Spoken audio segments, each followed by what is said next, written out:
कहते हैं कि मुसलमान दहशतगर्द हैं। ये सारे लोग भी मिल जाएं तो कुरान पाक की हिफाजत नहीं कर सकते। कि अपने शहरियों की बात सुनी, उनका कहना था कि पूरी उम्मत मुसलमान को चाहिए कि एक प्लेटफार्म पे इकट्ठे हों और इस तरीके से इकट्ठे हों कि पूरी दुनिया में किसी भी काफिर को जुर्म ना हो, वो प्यारे मजहब इस्लाम के तौहीन कर सकें। मज़ीद वीडियोस देखने से पहले हमारा चैनल सब्सक्राइब करें और बेल आइकन भी ज़रूर दबाएं। अस्सलाम वालेकुम नाजरीन, INN न्यूज़ के साथ मैं हूँ इजाज़ मुग़ल। नाजरीन, इस वक्त हम मौजूद हैं गुजरांवाला गोंदलावाला चौक, जहाँ पर मुख्तलिफ सियासी और समाजी पार्टीज़ की तरफ से हालिया स्वीडन में की गई कुरान पाक की बेहरमती के ख़िलाफ़ यहाँ पर एहतजाजी रैलियों का इनेकाद किया गया है। नाजरीन, यहाँ पे मैं आपको बताता चलूँ कि स्वीडन में कुरान पाक बेहरमती की गई है, उससे पूरी दुनिया में मौजूद मुसलमानों के दिलों को ठेस पहुँची है। अगर किसी मुसलमान के दिल में ज़रा बराबर ईमान भी मौजूद है तो ना सिर्फ उसके ईमान को ठेस पहुँचाई गई है, बल्कि पूरी दुनिया में जितने भी मुसलमान हैं उनके ईमान को मजरूह किया गया है। तो यहाँ पे मेरे साथ तहरीक खाकसार के मेंबर जनाब मौजूद हैं, तो आइए अब उनसे बातचीत करते हैं, उनसे इस रैली के बारे में पूछते हैं। अस्सलाम वालेकुम। वालेकुम अस्सलाम। तो सर, ये जो स्वीडन में कुरान पाक की बेहरमती जो की गई है, तो इसके बारे में आप क्या कहेंगे? जी, इसके बारे में यही कहूँगा, ये हम मुसलमानों की कमज़ोरी है कि हम मुसलमान आपस में एक नहीं हैं, जिससे उनकी जुर्रत और हिम्मत बढ़ती है। पहले वो तौहीन रसालत पर थे, अब तौहीन कुरान पर भी आ गए।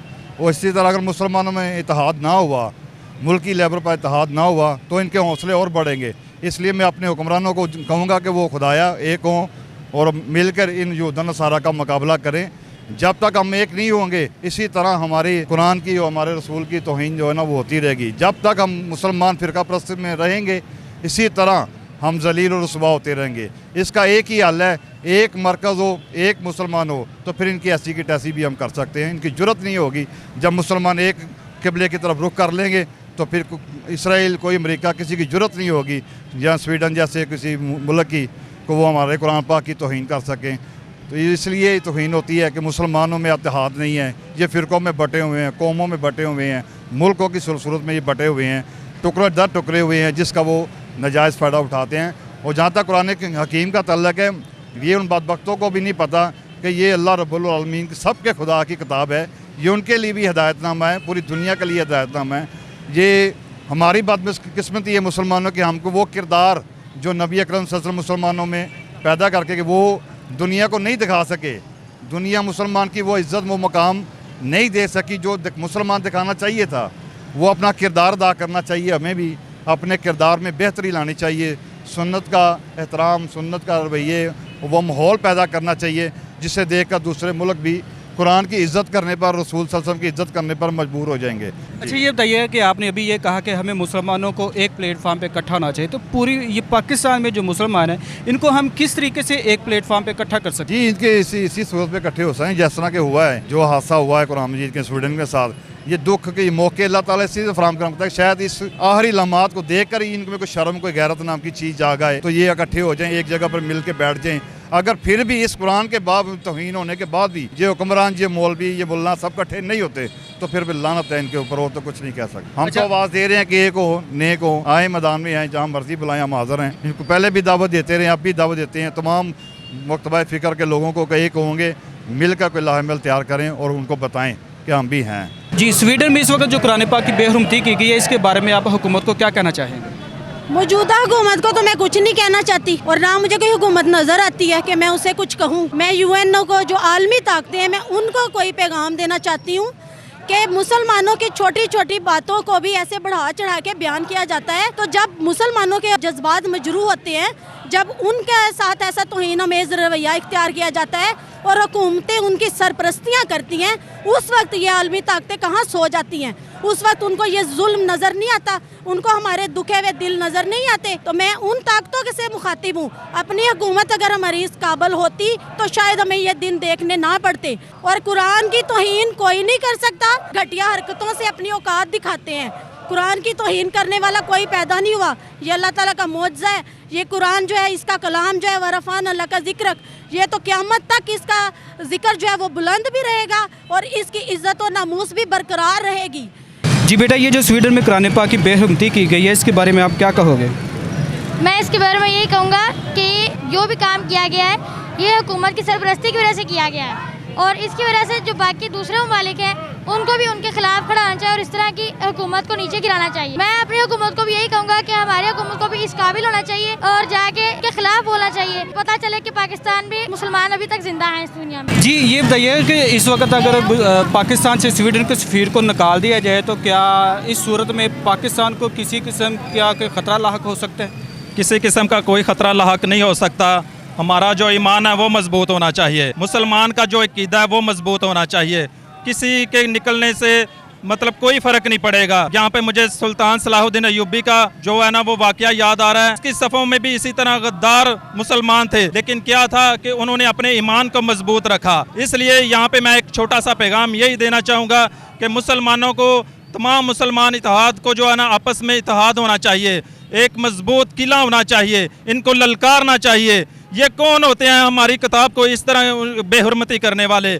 हम इसकी पुरजोर अल्फाज में मजम्मत करते हैं। ये कहते हैं कि मुसलमान दहशतगर्द हैं। मुसलमान किस तरह दहशतगर्द हैं? मुसलमान तो तौरात को भी सीने से लगाते हैं, ज़बूर को भी मानते हैं, इंजील का भी एहतराम करते हैं, हर एक पैगंबर और रसूल का हम एहतराम करते हैं। दहशतगर्द वो हैं जो कभी कुरान की तौहीन करते हैं, कभी ये नबी अज़ीशान की तौहीन करते हैं, कभी मुसलमानों के दिलों को दुखाते हैं। इन चीज़ों की तौहीन करके हम मुसलमान सबको मानने वाले हैं। दहशतगर्द वो हैं, दहशतगर्द हम नहीं। जी सर, ये जो हालिया चंद दिन पहले स्वीडन में कुरान पाक की बेहुरमती की गई है, इसके बारे में आप क्या कहेंगे? बिस्मिल्लाहिर्रहमानिर्रहीम।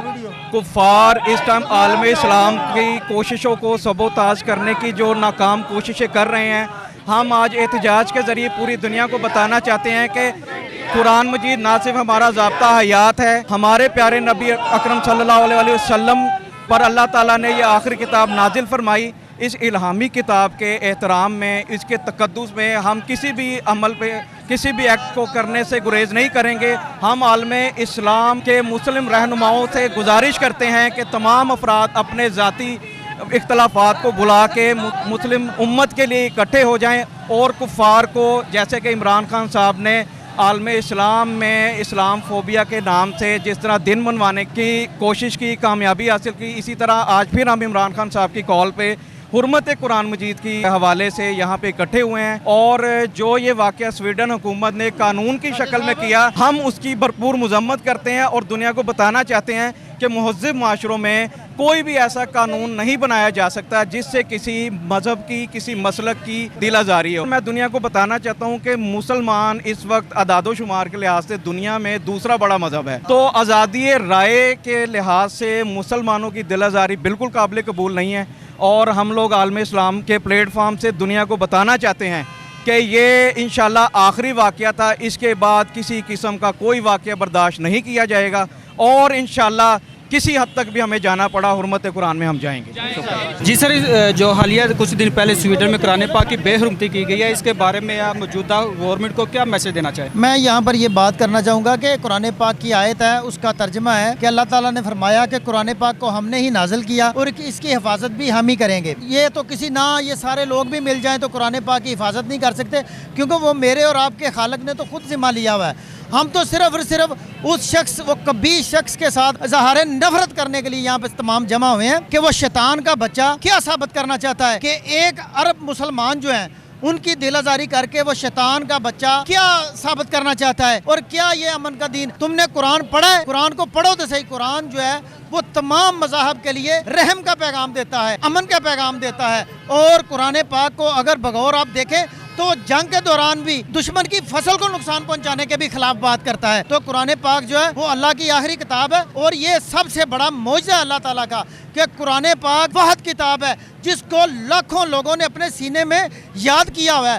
और ये भी अल्लाह ताला का मौजज़ा है कि कायनात में सबसे ज़्यादा पढ़े जाने वाली किताब भी कुरान पाक है। और तुम बेशरम जिसको अपने बाप का नहीं पता, तो तुम ये कुरान पाक का मामला कर रहे हो। और मैं यहाँ पर ये भी बात करना चाहूँगा, क्योंकि ये फर्द वाहिद का काम नहीं, ये बाकायदा तौर पे स्वीडन गवर्नमेंट के लेवल पे ये काम हुआ है। तो अब हमारी गवर्नमेंट को भी ये चाहिए कि वो भी स्वीडन के साथ अपने सफारती ताल्लुकात को मुनक़ता करे, यूनाइटेड नेशन में ये मसला उठाए कि ये मामला क्यों है और उनके साथ। और मैं आवाम से भी ये गुजारिश करूँगा कि स्वीडन की तमाम मसनूआत का बाइकाट करें और इनको पैगाम दें। और सबसे बड़ा, हम भी जिम्मेदार हैं। अगर हम ये कहें कि हम बरी जिम्मा हैं, हम भी इस मामले में जिम्मेदार हैं। हम इस तरह जिम्मेदार हैं कि नबी पाक सल्लल्लाहु अलैहि वसल्लम ने हज्जतुल विदा के मौका पर फरमाया था, एक वक्त आएगा कि कुरान के नुस्खे बड़ी तादाद में छापे जाएंगे, बहुत बहुत प्यारी जिल्दों में छापे जाएंगे। और मैं यहाँ पर ये बात करूंगा कि अगर आप मार्केट का विजिट करें तो आपको 50-50 हज़ार का एक नुस्खा मिल जाएगा, लेकिन उसको समझने वाला कोई नहीं मिलेगा, उस पर अमल करने वाला नहीं मिलेगा। जब मुझे खुद नहीं उसका पता, जब मैं खुद उसको नहीं समझ सका, तो मैं किसी को क्या समझाऊंगा। लिहाजा इस कभी हरकत में हमारी लाइल्मी भी जिम्मेदार है। हमने लोगों को पैगाम पहुंचाना था कि कुरान का पैगाम अमन का पैगाम है। लिहाजा मैं मुतालबा करूंगा और ये मैं मशवरा भी दूंगा सबको कि तमाम लोग आज से अहद करें कि आप कुरान पाक को पढ़ेंगे भी, तर्जमे के साथ पढ़ेंगे और उसके ऊपर अमल करने की कोशिश करेंगे और लोगों को भी बताएंगे। बहुत शुक्रिया जी नाज़रीन, जैसा कि आपने शहरियों की बात सुनी, उनका कहना था कि पूरी उम्मत मुसलमान को चाहिए कि एक प्लेटफार्म पे इकट्ठे हों और इस तरीके से इकट्ठे हों कि पूरी दुनिया में किसी भी काफिर को, किसी भी खंजीर को, किसी भी यहूद नसारा को ये जुर्म ना हो प्यारे मजहब इस्लाम के तौहीन कर सकें। और साथ ही उनका हुकूमत के साथ मुतालबा ये था कि हुकूमत को भी चाहिए कि इस मामले को UNO में उठाएं और यहाँ पे पाकिस्तान के अंदर जो स्वीडन का सफीर है उसको मुल्क बदर किया जाए और स्वीडन के साथ हर किस्म के तल्लुकात को ख़त्म किया जाए। और साथ ही उनका अवाम के लिए भी ये मैसेज था कि अवाम को भी चाहिए कि पूरे पाकिस्तान में स्वीडन की जितनी भी अशिया हैं खुर्दोनोश की, उनका बाइकाट किया जाए और यहूद नसारा को ये मैसेज दे दिया जाए कि मुसलमानों के दिलों में अभी भी ईमान मौजूद है। अगर दोबारा कोई भी काफिर, कोई भी यहूद नसारा मुसलमानों के दीन को नुकसान पहुँचाने की कोशिश करेगा तो हम उसको सवा हस्ती से मिटा देंगे। तो इसी के साथ अपने मेज़बान इजाज़ मुगल को इजाज़त दीजिए। अल्लाह हाफिज़।